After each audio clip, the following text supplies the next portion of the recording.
Bismillahirrahmanirrahim. Assalamualaikum warahmatullahi wabarakatuh. Perkenalkan, nama saya Muhammad Haidar Zainal dengan NIM 2002055000008,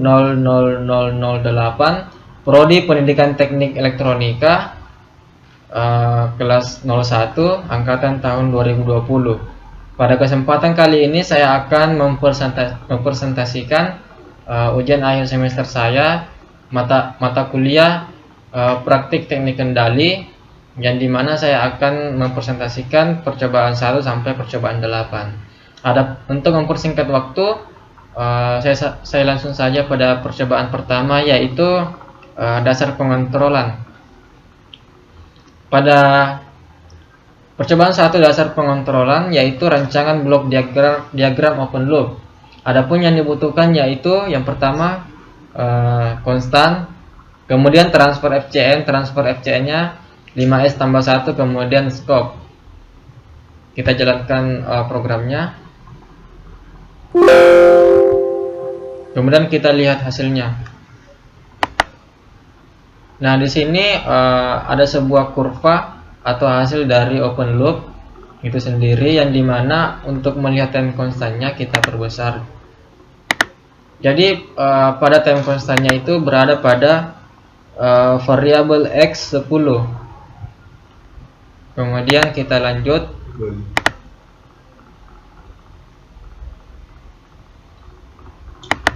Kemudian kita lanjut pada bagian blok diagram closed loop. Adapun yang dibutuhkan pada rangkaian diagram closed loop, yang pertama set point, kemudian zoom, kemudian PID controller, kemudian automobile, kemudian speedometer.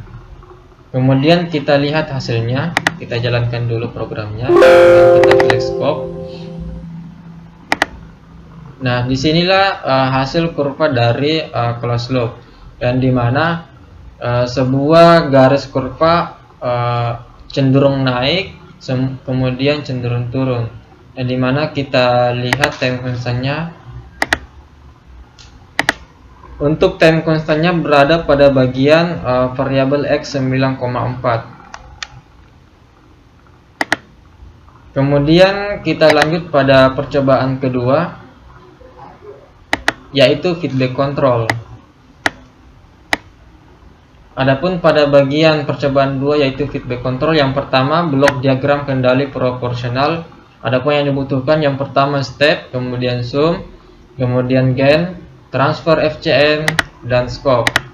Pada bagian transfer FCN, nilai yang dimasukkan yaitu 1/S2 S pangkat 2 ditambah 5S tambah 10. Kemudian stepnya bernilai 1. Kemudian kita lihat hasilnya untuk menjalankan programnya. Kita lihat hasilnya pada bagian scope. Nah, ini hasil dari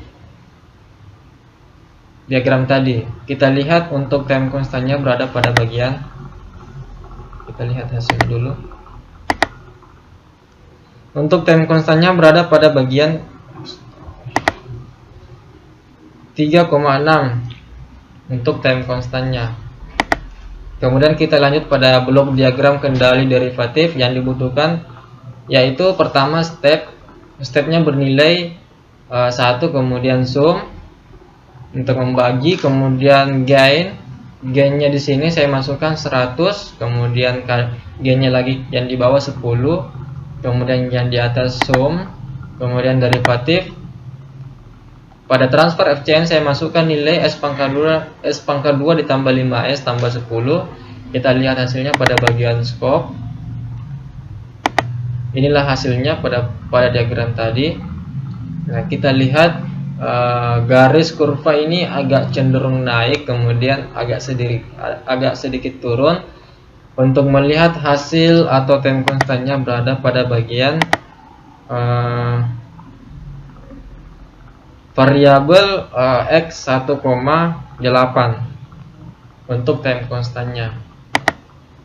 Kemudian kita lanjut lagi di blok diagram kendali integral. Yang dibutuhkan yaitu pertama step, saya masukkan nilainya 1. Kemudian sum, kemudian gain saya masukkan 5, kemudian gain di bawah untuk 10, nilainya 10.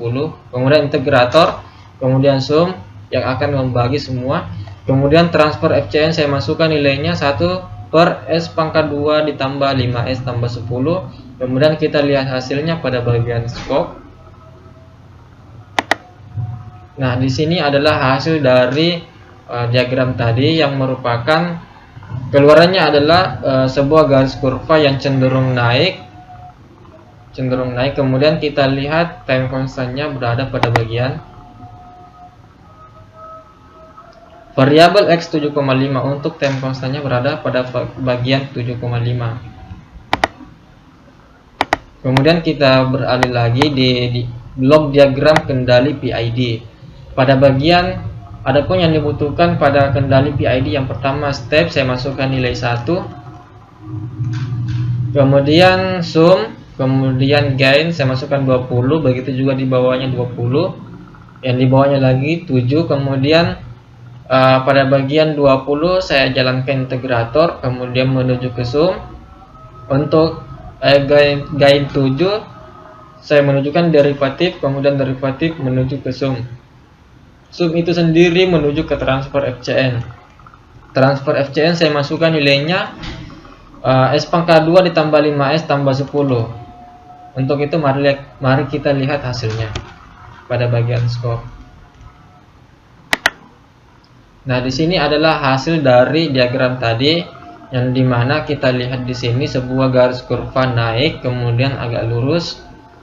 Untuk time constantnya berada pada bagian variabel X 5,5. Itu untuk percobaan kedua.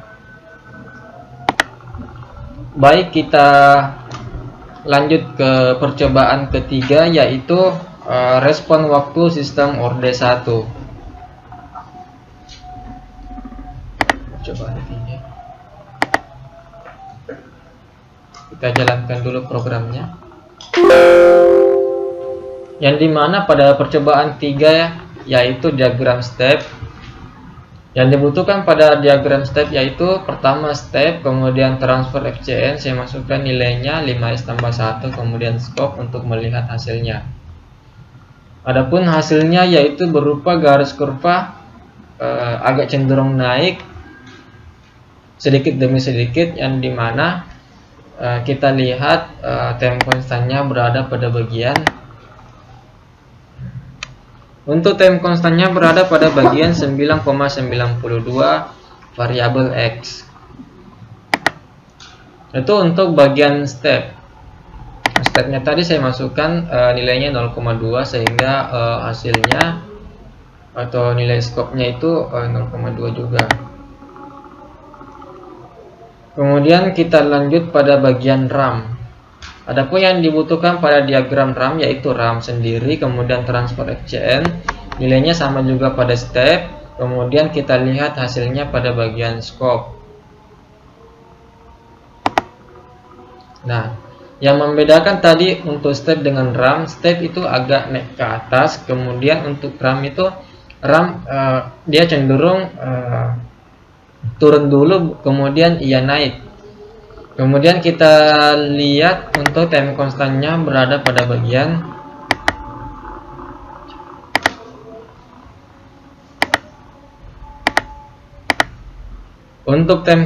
berada pada bagian 9,9768, kita bulatkan menjadi 10. Jadi untuk time constantnya berada pada bagian variabel X 10. Itu untuk bagian RAM. Kemudian kita masuk di impuls. Adapun yang dibutuhkan pada rangkaian impuls yang pertama yaitu impuls generator, impuls sendiri, kemudian transfer FCN nilainya sama juga pada kedua tadi yang di atas, kemudian scope. Untuk melihat hasilnya kita buka scope. Nah, ini adalah hasil dari diagram impuls, yang dimana hasilnya berupa kurva naik ke atas kemudian cenderung turun. yang dimana untuk time constantnya berada pada bagian, kita lihat dulu, pada bagian 10 variabel x 10 untuk time constantnya.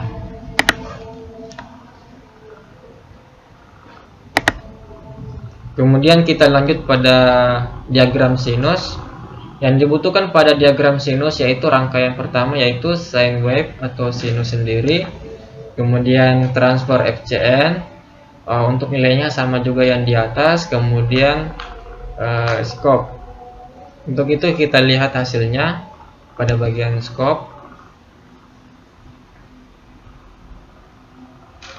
Nah, ini adalah hasil dari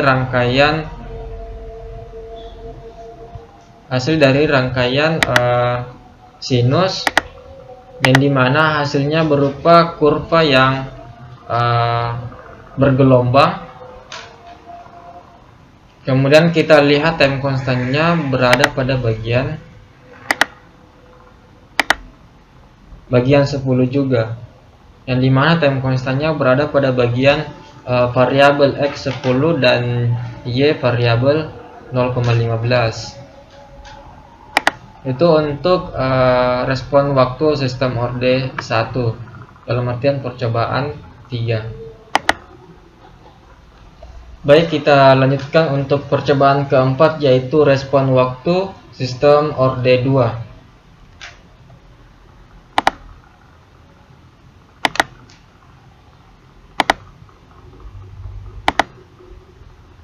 Nah, ini adalah hasil dari script yang saya sudah buat, yang dimana untuk numbernya itu 25, kemudian transfer FCN nya yaitu 1/6 tambah 25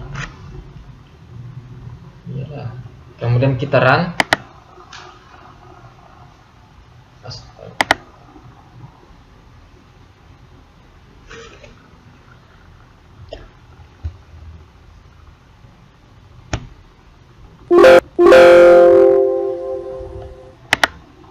Untuk hasilnya atau outputnya seperti ini, menunjukkan hasil garis kurva yang cenderung naik, kemudian cenderung turun. Kemudian kita lihat untuk time constantnya.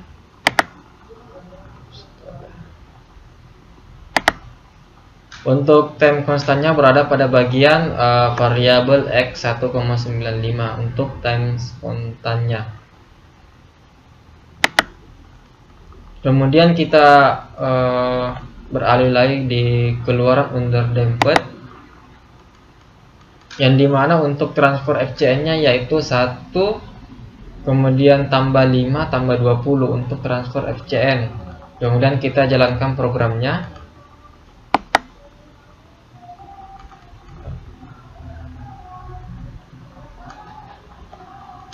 Kita tunggu sebentar. Nah, ini adalah hasil keluaran dari underdamped, yang dimana untuk time constantnya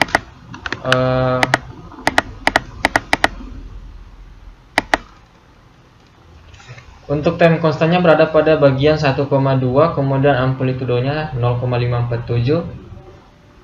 Yang ini itu untuk time constantnya 1,02, kemudian amplitudonya 0,547. Kemudian untuk tugasnya yaitu respon dengan input impulse function, yang dimana transfer FCN nya 8/1 ditambah 6 tambah 40.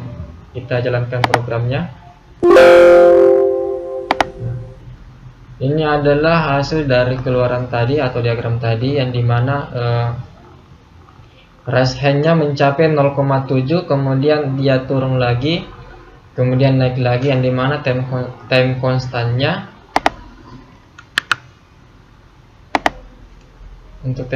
kita cari manual. Untuk time constantnya sendiri berada pada bagian variabel x2, kemudian y variabel 0 ya. Kemudian kita lanjut ke tugas berikutnya yaitu respon dengan input step function, yang dimana transfer functionnya itu 8/1 ditambah 6 tambah 40. Kemudian kita jalankan programnya. Nah, inilah hasil dari output tadi, yang dimana kita lihat di sini untuk di sini rest handnya mencapai, kita perbesar dulu. Untuk rest handnya melebihi dari 0,23 titik puncak. Kemudian untuk time constantnya sendiri, berada pada bagian variabel x2 dan variabel y 0,2 sendiri. Itu untuk lab sheet keempat, yaitu respon waktu sistem orde 2. Baik, saya lanjutkan pada percobaan kelima, yaitu sensor dan transducer.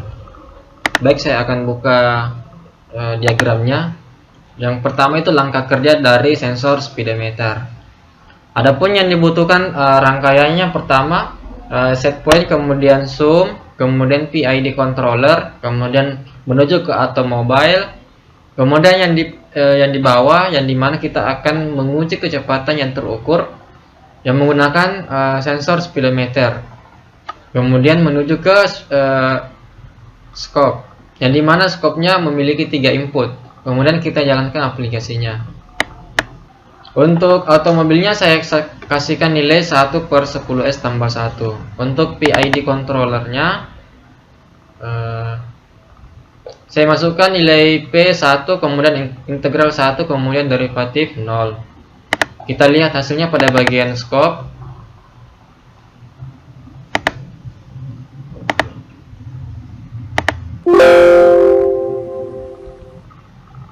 Nah, ini adalah hasil output dari rangkaian tadi, yang dimana yang pertama itu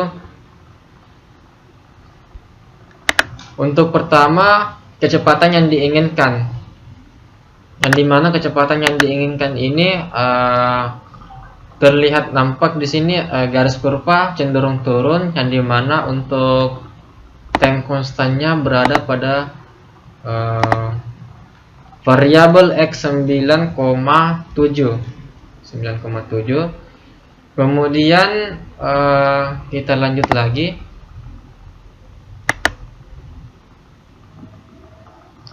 Pada automobile kita lihat outputnya. Di sini sebuah garis kurva cenderung naik, kemudian menurun terus.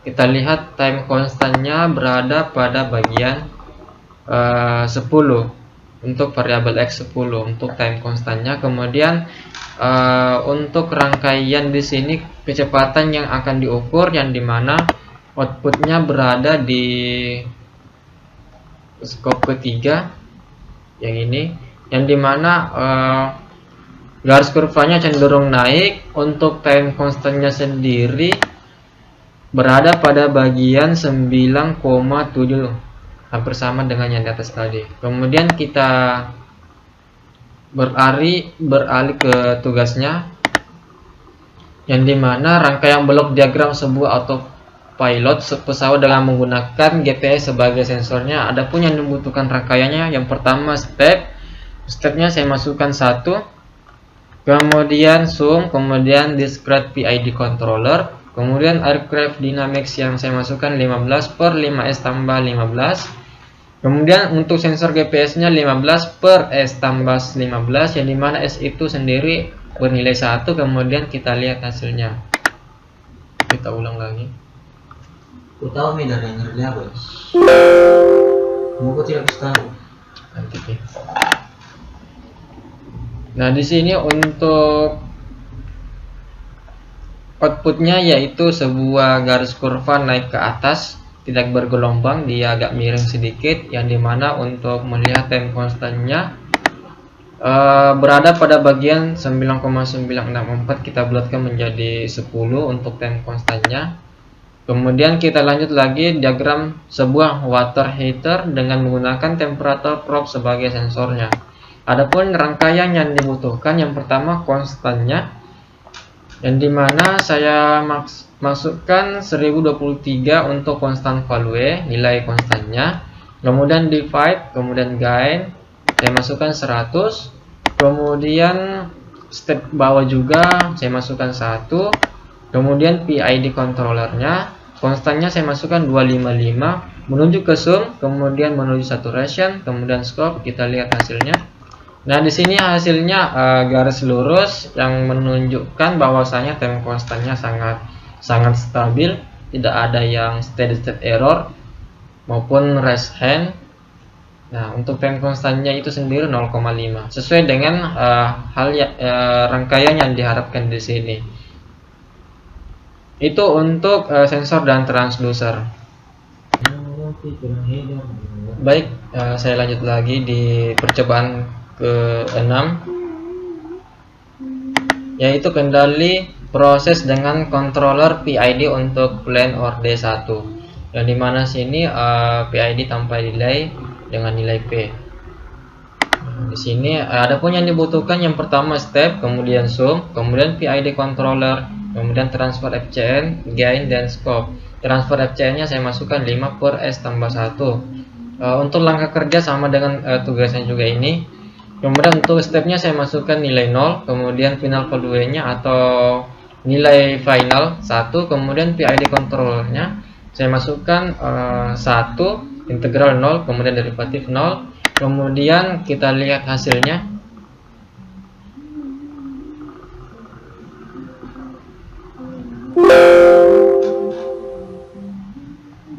Nah, ini adalah hasil dari PID itu sendiri tadi, yang dimana untuk nilai stepnya ini final value nya saya masukkan 1, maka di sini garis kuning final value. Kemudian untuk PID controllernya kita lihat, ini yang bergaris warna ungu, yang dimana di sini untuk rest hand-nya titik puncaknya itu berada 0,8 atau 0,8 lewat. Kemudian untuk time konstannya sendiri kita lihat di sini, untuk time konstannya berada pada bagian satu variabel x 1,5, itu untuk PID controlnya. Kemudian untuk apabila kita menaikkan sedikit demi sedikit PI dan D, otomatis dia akan mencapai titik ambang dari input yang kita harapkan atau step yang kita harapkan. Kemudian kita masuk ke PID delay, karena tadi tanpa delay, sekarang PID delay, yang dimana di sini ada pun yang dibutuhkan, yang pertama step, kemudian sum, kemudian PID controller menuju ke transfer delay. Nah, di sini perbedaannya, yang PID delay dia menggunakan transfer delay, kemudian yang tidak tanpa delay dia tidak menggunakan transfer delay. Kemudian transfer FCN saya masukkan 1 per S tambah 1, kemudian gainnya 1, kemudian saya masukkan pada PID control nilainya 1 untuk P, kemudian I nya 0,5 dan D 0. Kemudian kita lihat hasilnya. Nah, ini adalah hasilnya. Kita perbesar dulu. Nah, nilai step final value nya tadi saya masukkan 1, kemudian untuk steady state errornya ini ada kelewatan sedikit, adalah merupakan steady state error, kita perbesar sedikit. Untuk steady state errornya mungkin 0,1 karena sini tidak terbaca. Untuk nilai steady state errornya, kemudian steady state error, kemudian yang di bawah ini agak lebih besar lagi steady state errornya. Kemudian rest hand-nya berada pada bagian variabel x 2,9 kalau tidak salah. Kemudian untuk time konstannya kita lihat pada bagian PID controlnya itu sendiri berada pada 9,9, kita bulatkan menjadi 10. Kemudian untuk tugasnya bagaimana kita untuk mencari maksimum overshoot 0%. Apabila kita mencari 0% overshootnya, berarti kita harus lebih menaikkan PI dan D itu sendiri. Itu untuk percobaan ke-7 tadi, atau percobaan 6 atau kendali proses dengan kontrol PID untuk plan or D1. Kemudian kita beralih ke percobaan ke-7. Baik, saya lanjutkan di percobaan ke-7, yaitu kendali proses dengan controller PID untuk plan or D2. Di sini sebuah rangkaian yang pertama step, kemudian sum, kemudian PID controller, kemudian transfer FCN 1 per S pangkat 2 ditambah 10 S tambah 20, kemudian gain 1, kemudian scope sendiri untuk melihat hasilnya. Ya, dimana stepnya saya masukkan final value-nya 1, kemudian untuk PID controllernya yang dimana P saya masukkan 1, kemudian I nya 0, kemudian D 0. Kemudian kita lihat hasilnya, kita jalankan dulu programnya.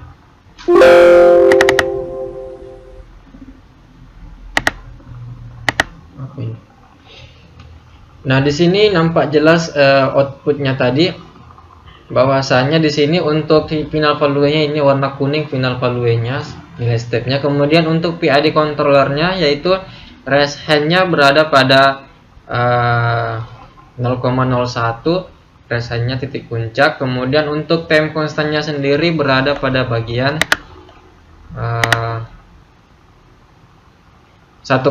untuk time constantnya. Kemudian untuk nilai steady state errornya berada bernilai 0,9 untuk steady state error.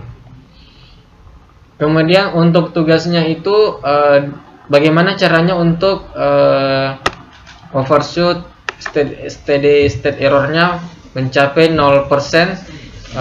Jadi caranya itu kita harus lebih menaikkan jumlah atau nilai dari PID itu sendiri. Misalnya saya masukkan di sini 2, kemudian kita masukkan 2 juga, 2. Kemudian kita lihat, kita jalankan programnya kembali.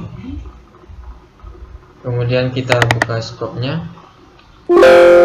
Nah, ini otomatis nilai PID-nya sendiri itu akan naik sendiri untuk mencapai batas ambang dari maksimum overshoot steady state error. Yang tadinya saya masukkan nilai PID-nya itu 110, dan sekarang saya masukkan 22, dan steady state error-nya agak lebih sedikit lagi, yang dimana itu 0,3 steady state error-nya. Untuk steady state error-nya 0,3. Untuk raise hand-nya titik puncak pertama itu berada pada bagian 0,1 lebih. Itu untuk tanpa delay. Kemudian kita beralih ke delay. Yang dibutuhkan yang pertama step, kemudian sum, kemudian PID controller, kemudian transfer delay. Yang membedakan adalah transfer delay-nya sendiri. Kemudian transfer FCN-nya 1 per S pangkat 2 ditambah S tambah 1. Kemudian gain tambah scope. Scope-nya kita lihat keluarannya.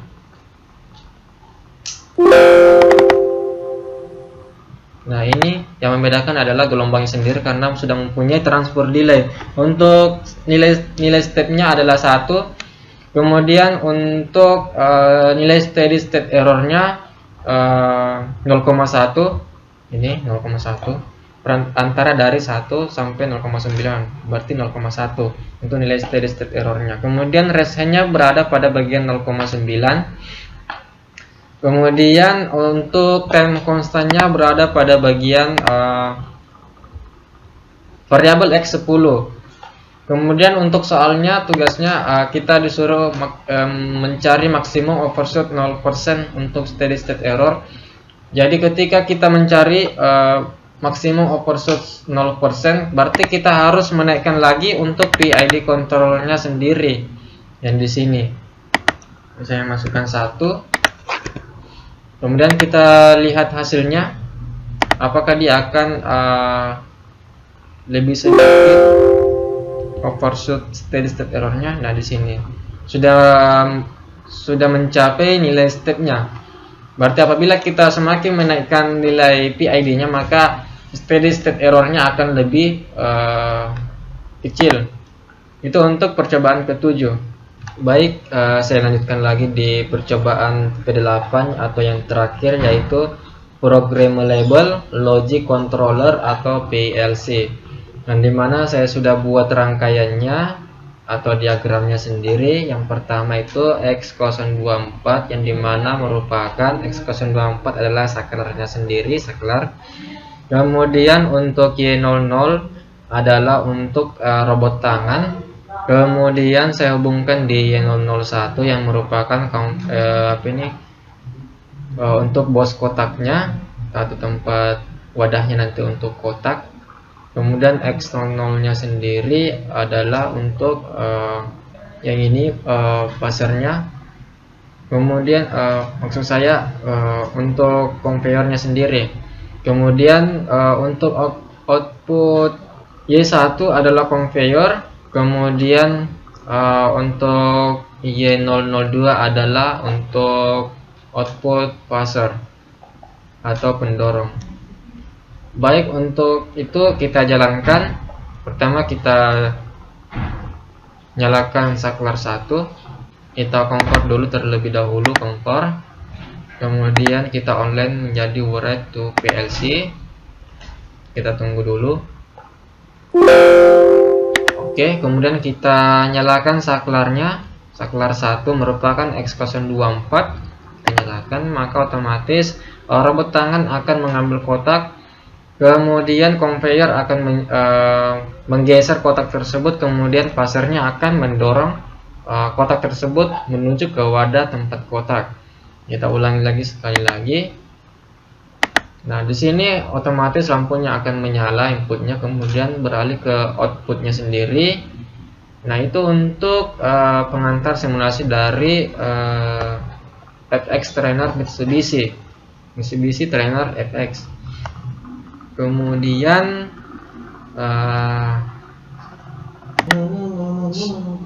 baik, kita buka lagi projectnya.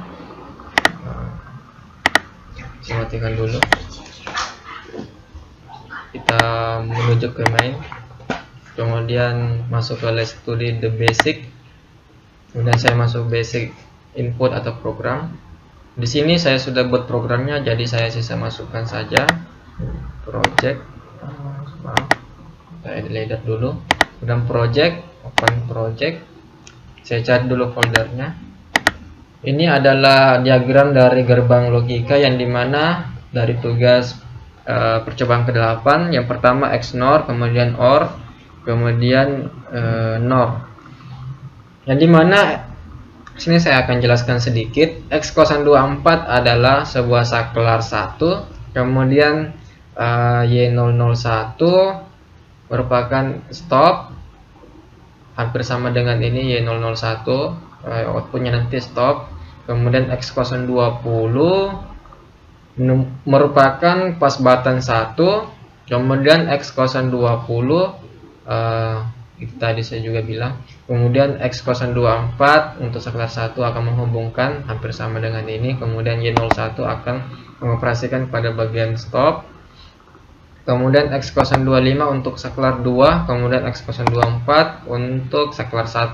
Kemudian outputnya Y002 adalah output dari error, kemudian Y00 adalah operasi. Kemudian kita akan jalankan. Kita convert dulu, compare. Kemudian kita online kan write to PLC. Oke. Nah, apabila kita nyalakan saklar 1, otomatis lampu operasi akan menyala. Kemudian apabila kita menyalakan atau mengklik saklar kedua, otomatis lampu error akan menyala atau Y02. Nah, ini. Kemudian apabila kita menekan pas button 1, yang ini S020, apabila kita akan menekan, Y01 akan menyala pula. Nah, ini otomatis lampu operasi akan mati, kemudian lampu stop akan menyala. Kita seperti itu. Tapi Y02 tetap menyala, yaitu error. Baik, itulah yang bisa saya presentasikan pada ujian akhir semester teknik kendali ini. Apabila ada kurangnya mohon dimaafkan, karena manusia tidak luput dari kesalahan. Dan apabila itu benar, itu datanya dari Allah Subhanahu wa Ta'ala. Saya mohon undur diri. Wabillahi taufiq wal hidayah. Wassalamualaikum warahmatullahi wabarakatuh. Waalaikumsalam.